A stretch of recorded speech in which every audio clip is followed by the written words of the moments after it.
Selamat datang di video panduan pelaporan SPT tahunan PPh Orang Pribadi menggunakan Cortex. Saat ini, Cortex tersedia dalam dua bahasa, bahasa Inggris dan bahasa Indonesia. Pada video ini, kita akan membahas alur pembuatan SPT tahunan PPh Orang Pribadi dalam menu berbahasa Indonesia. Sebagai perhatian, informasi yang disampaikan pada media ini dapat berubah sesuai dengan pengembangan sistem dan ketentuan perpajakan terbaru. Tutorial ini ditujukan bagi wajib pajak orang pribadi yang memiliki penghasilan hanya dari kegiatan usaha dengan omset tidak melebihi dari 4,8 miliar setahun. Jika kawan pajak juga memiliki sumber penghasilan lainnya, seperti penghasilan sebagai pegawai, pekerja bebas, atau penghasilan dalam negeri serta luar negeri, silakan dapat menyimak video panduan lainnya pada channel YouTube @Ditjenpajak.ri. Berikut merupakan 3 tahap dalam melaporkan SPT tahunan PPh Orang Pribadi. 1. Siapkan dokumen pendukung. 2. Login dan buat konsep SPT tahunan. 3. Mengisi dan menyampaikan SPT tahunan. Tahapan pertama, persiapan dokumen. Pada tahap pertama ini, silakan kawan pajak mempersiapkan dokumen pendukung yang dibutuhkan untuk melaporkan SPT tahunan orang pribadi, seperti daftar peredaran usaha dalam 1 tahun, bukti pemotongan atau pemungutan PPh dari lawan transaksi, daftar harta atau aset dan utang yang dimiliki, serta daftar anggota keluarga dan tanggungan. Tahapan kedua, login dan buat konsep SPT tahunan. Untuk login ke aplikasi Cortex, silakan kawan pajak kunjungi laman cortexdjp.pajak.go.id. Kemudian, pada laman login, silakan isikan NPWP 16 digit orang pribadi, dilanjutkan dengan menuliskan kata sandi dan kode keamanan, lalu klik login. Saat ini, kawan pajak telah berhasil login pada portal wajib pajak. Sebelum membuat konsep SPT tahunan orang pribadi, pastikan kawan pajak telah membuat kode otorisasi agar dapat melakukan penandatanganan SPT secara elektronik. Jika belum pernah membuat, silakan ikuti panduan memperoleh kode otorisasi DJP pada channel YouTube @Ditjenpajak.ri. Untuk melakukan pelaporan SPT tahunan orang pribadi, silakan kawan pajak pilih modul Surat Pemberitahuan SPT. Kemudian, pilih menu Surat Pemberitahuan SPT. Pada bagian konsep SPT, silakan kawan pajak klik Buat Konsep SPT. Selanjutnya, silakan pilih PPh Orang Pribadi, kemudian klik Lanjut.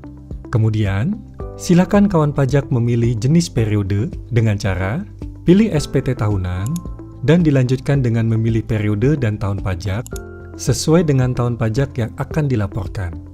Kemudian, klik Lanjut. Berikutnya, pilih model SPT. Silakan kawan pajak pilih normal apabila SPT tahunan baru pertama kali dibuat. Dilanjutkan dengan klik Buat Konsep SPT. Pada konsep SPT, akan terbentuk SPT tahunan orang pribadi sesuai dengan tahun pajak yang dibuat. Untuk melakukan pengisian SPT, silakan kawan pajak klik ikon pensil untuk mengisi SPT tahunan orang pribadi. Sistem akan menampilkan tampilan awal SPT tahunan orang pribadi, yaitu halaman induk dan lampiran. Tahapan ketiga, mengisi dan menyampaikan SPT tahunan. Pada video tutorial ini, kawan pajak akan mengisi SPT tahunan dimulai dari halaman induk, dilanjutkan dengan mengisi lampiran SPT tahunan. Mengisi halaman induk SPT. Pertama, pada bagian header SPT, silakan pilih metode pembukuan atau pencatatan yang dilakukan oleh wajib pajak. Pada tampilan awal, metode pembukuan adalah pencatatan. Metode pembukuan tidak perlu diubah karena kawan pajak menyelenggarakan pencatatan atas kegiatan usaha yang dilakukan. Selanjutnya, pilih sumber penghasilan pada daftar pilihan yang tersedia. Silakan kawan pajak pilih kegiatan usaha. Pada bagian A, identitas wajib pajak. Data akan terisi otomatis berdasarkan profil wajib pajak. Pada bagian A7 dan A8 hanya diisi apabila kawan pajak memiliki status pisah harta atau memilih terpisah dengan suami atau istri. Dalam video panduan ini, kita akan melakukan pengisian SPT tahunan wajib pajak orang pribadi yang memiliki penghasilan dari kegiatan usaha dengan omset di bawah 4,8 miliar setahun. Pada bagian B, ikhtisar penghasilan neto, angka 1A, pilih tidak jika kawan pajak hanya menerima penghasilan dari kegiatan usaha. Pada bagian B, angka 1B1, pilih ya karena kawan pajak memiliki penghasilan dalam negeri dari usaha. Pilihan ini akan menampilkan pilihan 1B2 dan 1B3. Pada bagian B angka 1B2, pilih ya, saya termasuk wajib pajak orang pribadi yang memiliki peredaran bruto tertentu yang dikenakan pajak bersifat final. Sistem akan menampilkan lampiran 3B bagian A yang harus diisi oleh kawan pajak. Pada bagian B angka 1B3, pilih tidak karena pada ilustrasi ini hanya menerima penghasilan dari usaha yang dikenakan pajak bersifat final dan tidak menyelenggarakan pembukuan. Pada bagian B angka 1B5 akan ditampilkan jumlah penghasilan neto dari usaha. Bagi kawan pajak yang memiliki penghasilan dengan bruto tertentu, jumlah pada baris ini tetap 0 karena hanya memperhitungkan penghasilan bruto dari kegiatan usaha saja. Pada bagian B angka 1C, pilih tidak jika kawan pajak hanya menerima penghasilan dari kegiatan usaha. Pada bagian B angka 1D, pilih tidak jika kawan pajak hanya menerima penghasilan dari kegiatan usaha. Pada bagian C, perhitungan pajak terutang. Jumlahnya akan terisi otomatis berdasarkan isian dari bagian B. Untuk wajib pajak yang memiliki penghasilan bruto tertentu yang hanya menerima penghasilan dari kegiatan usaha, bagian ini hanya akan berjumlah 0. Kawan pajak memilih tidak pada bagian C angka 3 dan 8, serta memilih penghasilan tidak dikenakan pajak berdasarkan kondisi awal tahun kawan pajak.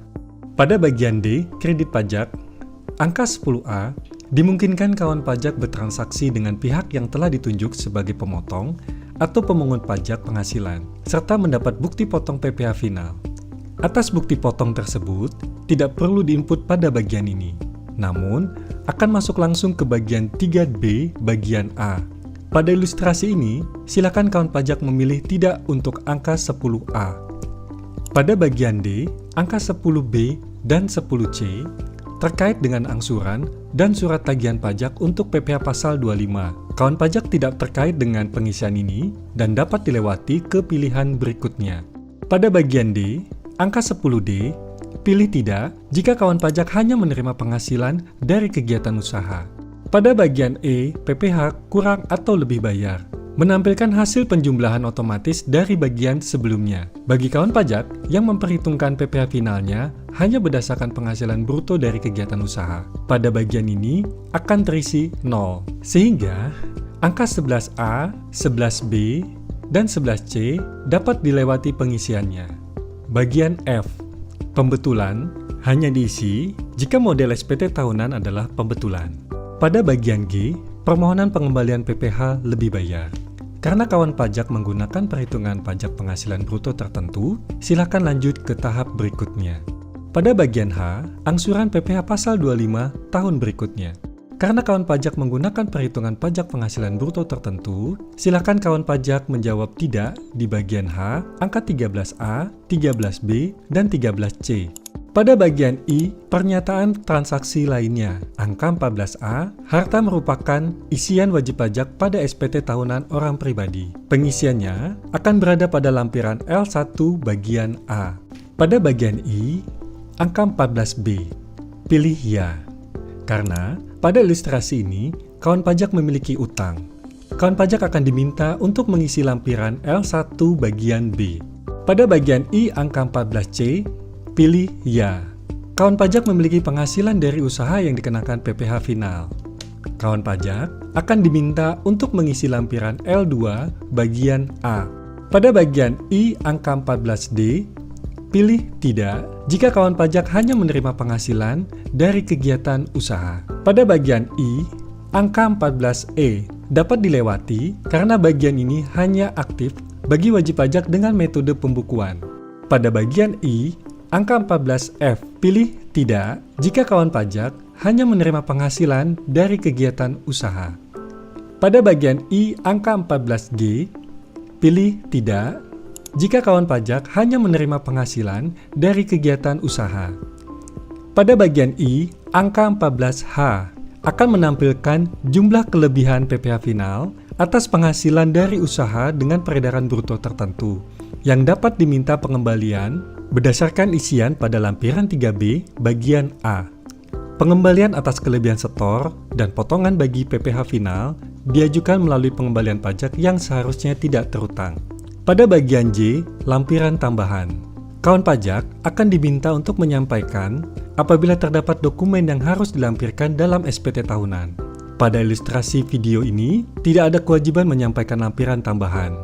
Pada bagian J, huruf A sampai dengan huruf E dapat dijawab no.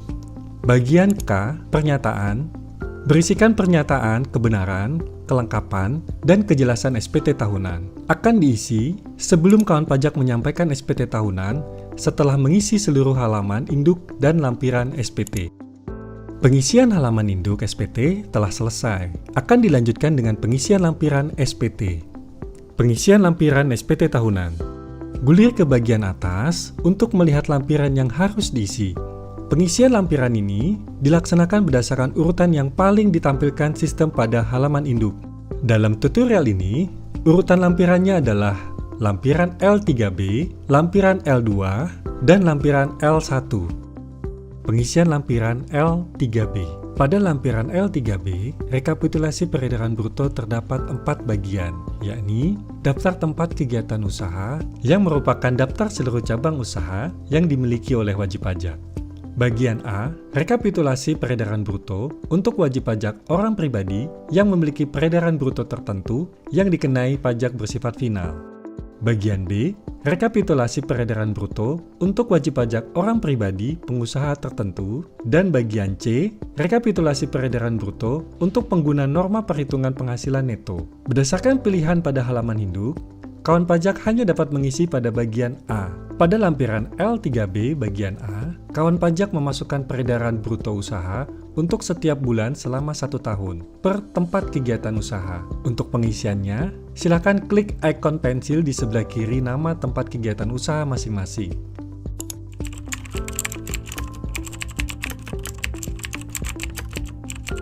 Jika sudah lengkap dan sesuai, klik simpan. Setelah pengisian peredaran bruto selesai, kawan pajak dapat memeriksa kembali beberapa hal. Pertama, apakah omset yang dimasukkan sudah melewati batas peredaran bruto yang tidak dikenakan PPh final, yaitu penghasilan bruto sampai dengan 500 juta dalam 1 tahun. 2. Apakah data penyetoran yang ditampilkan oleh sistem sudah benar? 3. Kawan pajak dapat memasukkan nilai PPh final yang telah dipotong atau dipungut oleh pihak lain berdasarkan data bukti potong atau bukti pungut yang diterima. Apabila terdapat selisih kekurangan penyetoran PPh final setiap bulan, silakan kawan pajak menyetor kekurangan PPh final tersebut dengan melakukan penyetoran mandiri sebelum menyampaikan SPT tahunan. Namun, jika terdapat selisih kelebihan penyetoran atau pemotongan, total selisih kelebihan penyetoran atau pemotongan akan ditampilkan pada halaman induk bagian I angka 14H dan dapat mengajukan permohonan pengembalian pajak yang seharusnya tidak terutang pada modul pembayaran. Pengisian lampiran L2. Pada lampiran L2 terdapat 3 bagian, yakni bagian A, penghasilan yang dikenakan pajak yang bersifat final. Bagian B, penghasilan yang tidak termasuk objek pajak. Bagian C, penghasilan neto luar negeri.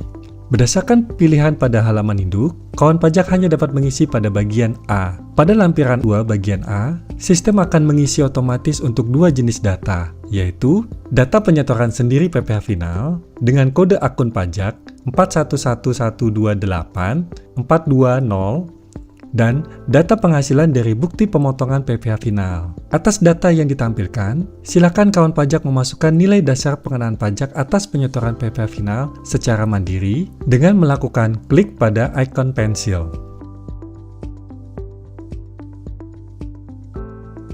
Pengisian lampiran L1. Lampiran L1 merupakan lampiran yang otomatis muncul pada SPT tahunan orang pribadi yang terdiri atas 5 bagian, yaitu bagian A, harta pada akhir tahun pajak, bagian B, utang pada akhir tahun pajak, bagian C, daftar anggota keluarga yang menjadi tanggungan, bagian D, penghasilan neto dalam negeri dari pekerjaan, bagian E, daftar bukti pemotongan atau pemungutan PPh. Dalam ilustrasi ini, kawan pajak hanya mengisi lampiran L1 pada bagian A, B, dan C.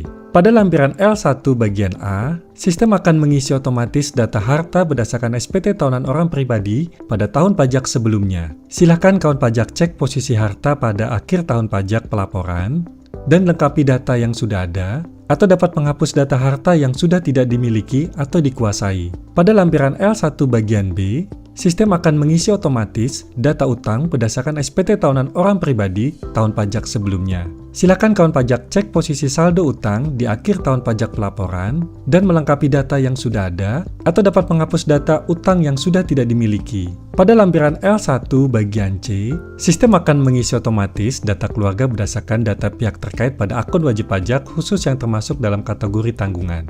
Apabila datanya tidak sesuai, kawan pajak dapat melakukan perubahan data pada submenu perubahan data informasi umum dan pihak terkait di halaman profil wajib pajak.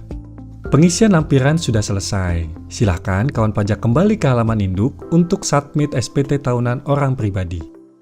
Pada bagian K, pernyataan. Silakan kawan pajak centang pernyataan bahwa SPT tahunan yang telah diisi sudah benar, lengkap, dan jelas. Silakan klik bayar dan lapor. Akan muncul notifikasi sebagai berikut.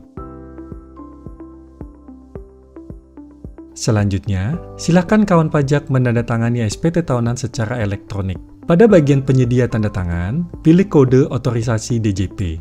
Selanjutnya, masukkan paspres kawan pajak, lalu klik simpan, dan dilanjutkan dengan klik konfirmasi tanda tangan.